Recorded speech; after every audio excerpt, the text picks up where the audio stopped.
Welcome to Networking RX, a podcast devoted to helping business professionals like you enhance your networking skills in order to become more proficient giving and receiving quality business referrals and improving the overall quality of your life and the lives of those around you.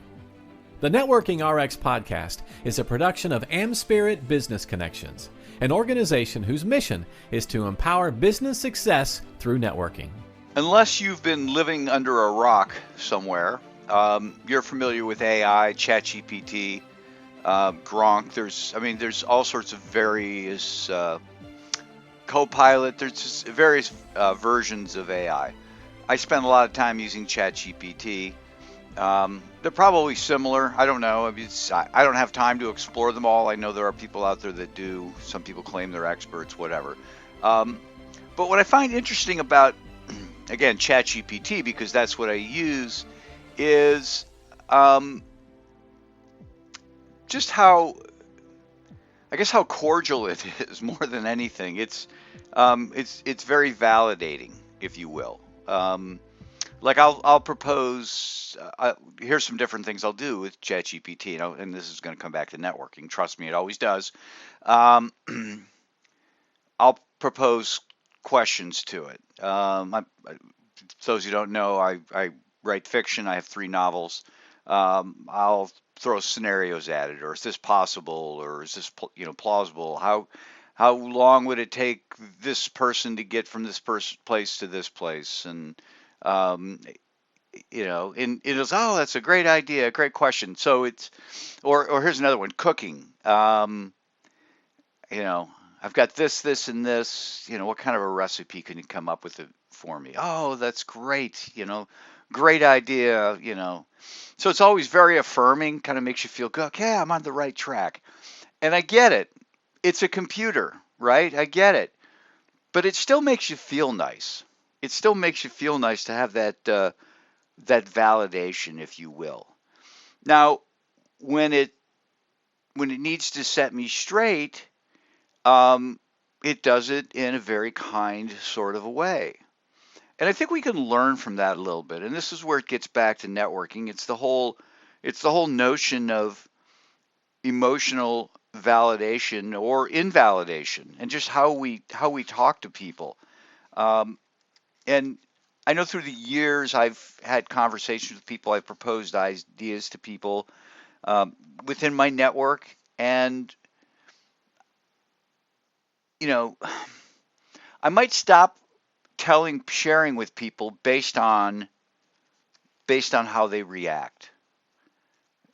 And if I get a reaction that's very similar to what I might get from ChatGPT, they're going to create a safe space for me. It's the best way to look at it. It's just a safe space to interact. So I stumbled across an article from, where's it from? HigherMindfulness.com, Catherine Sherlock, and she has a bunch of invalidating statements in this article. You're overreacting. It could be worse. I know exactly how you feel. Just don't think about it.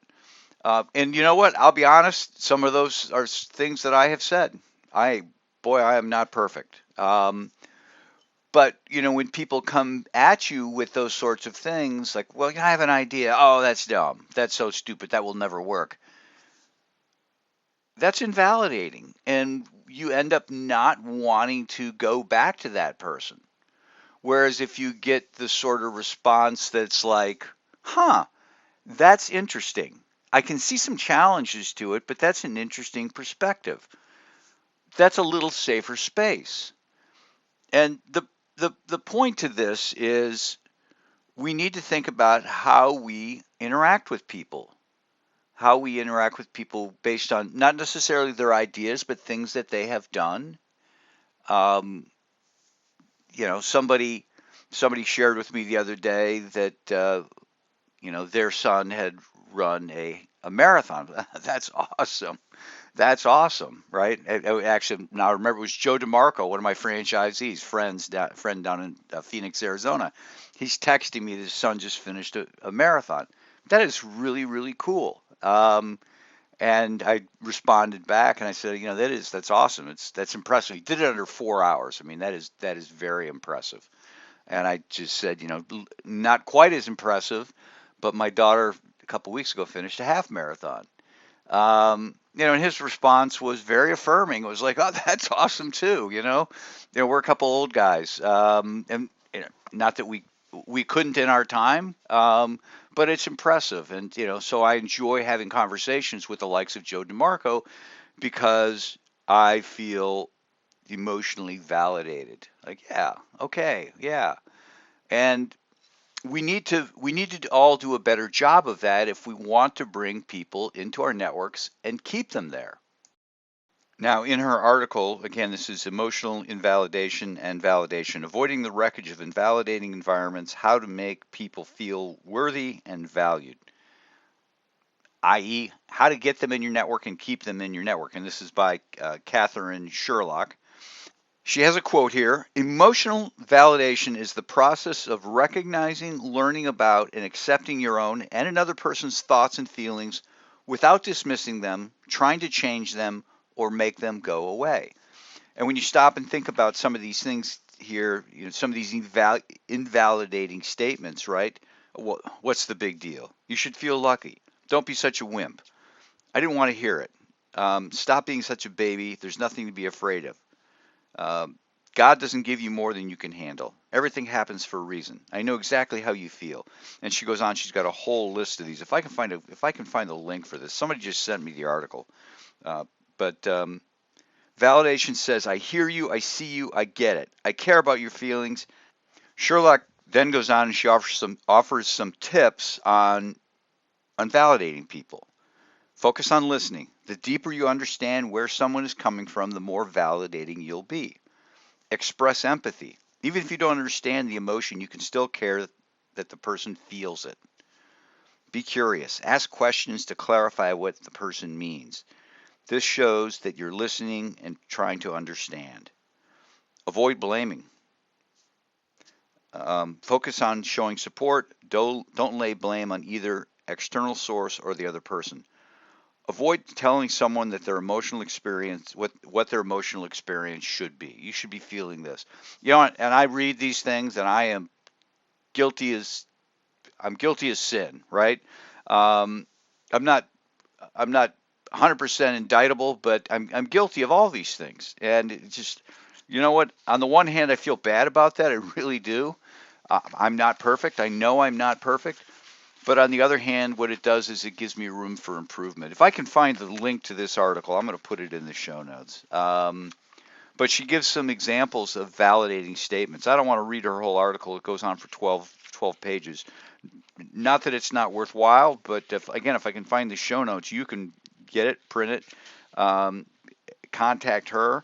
Um, whatever, you can mark it up however you want. So this is not a podcast about just totally ripping off other people. I'm just commenting on the whole notion of emotional validation and how and its importance to us building strong networks, building great relationships with people, and keeping those people in our lives. Not just keeping them in our lives, but wanting them to be in our lives, wanting them to come and be around us. And if you stop and think about it, if somebody is making you feel safe, emotionally validated, you're going to want to be around them. Whereas when you get those situations where, you know, you they just make you feel bad. I remember when I wrote my first novel. This thought just came to me. I wrote my first novel. I hadn't even published it yet. This was in the '80s, and there was somebody who wanted to read it. Oh yeah, I want to be a literary agent, and love to represent you. And I'm like, oh, this is cool. Somebody's interested in me. And they took my novel and they read my novel, and then quickly just said, why'd you do that? That was stupid. This is stupid. And it was just like. And it may have not been the best, it may not have been the best. I'm not saying it was perfect, but it wasn't what was said, it was how it was said. That was that's that was the disappointing thing for me. It was just how it was said, and um, I didn't want to be around the person. I don't want you as my literary agent. If you're just going to bash everything I do. Um, and then I've had other situations where, well, I guess this reminds me of a time when that was my first novel, Out of the Comfort Zone. Um, my first book, Foundational Networking, was I gave an advanced copy or a printout of it, if you will, in a 3-ring binder to this guy, John Millen. And John was the total opposite, you know, and he had bled all over the thing. There was red ink everywhere in this, and it was very positive. It's like, this is what you want to do. You buried the lead. You have this story, and then you talk about the concept, and I would flip that around, and this is why I would do it. It's not really going to be a lot of hard work for you. Just do this, this, and this. And it was, I couldn't wait to share my revisions. I couldn't wait to do the revisions. And that's the difference between being emotionally validated and invalidated. The guy who wanted to be this literary agent, I can't even remember his name. I cannot remember his name. Can't even remember what he looks like. I just remember how he made me feel. John Millen, I'm still in contact with John Millen. Now we don't hang out or anything like that, but he's got his life and I've got mine, and they're miles apart, not geographically necessarily, but in who he serves and who I serve. He's serving company CEOs and executives, and I'm serving independent entrepreneurs, sales professionals, and professionals in general. Just different worlds. But we'll still touch base from time to time and what's going on here. Here's an idea for you. So it just shows you the difference between, people who emotionally validate us and those who invalidate us, and our willingness to keep those people in our lives. And so stop and think about that as you try to build a network, and you want people to come back to you. I mean, this is true of our personal lives. If you make your kids feel invalidated, they're probably not going to be coming back to you. Now, I'll be honest, my kids go to my wife more than they go to me. She's very good at kind of validating their feelings. She can be tough too, but she's just better at having a relationship with the kids. I'm not saying I have a bad relationship. I think I've got a good relationship with my kids. But she has a really good relationship with the kids. And so, but it just underscores that to the extent we can validate people and have them, come back to us, that's what we want. So I didn't even get to the examples of validating statement, but things like how frustrating, or I bet you're frustrated. I can see that you're very upset, sad, frightened, scared. It makes sense you would be upset about that. That's a tough spot. Or wow, that must be hard. It sounds like you feel that's unfair and you shouldn't be asked to do that. It just goes on. Catherine Sherlock goes on with lots of great examples in here. And again, I'll try and find a link to this. It's highermindfulness.com, emotional invalidation and validation. Avoiding the wreckage of invalidating environments, how to make people feel worthy and valued. Just think about that. Think about how you interact with people, how they feel around you, because how they feel around you will be a reason as to whether they come back and how they include you in their network and allow you to include them in theirs.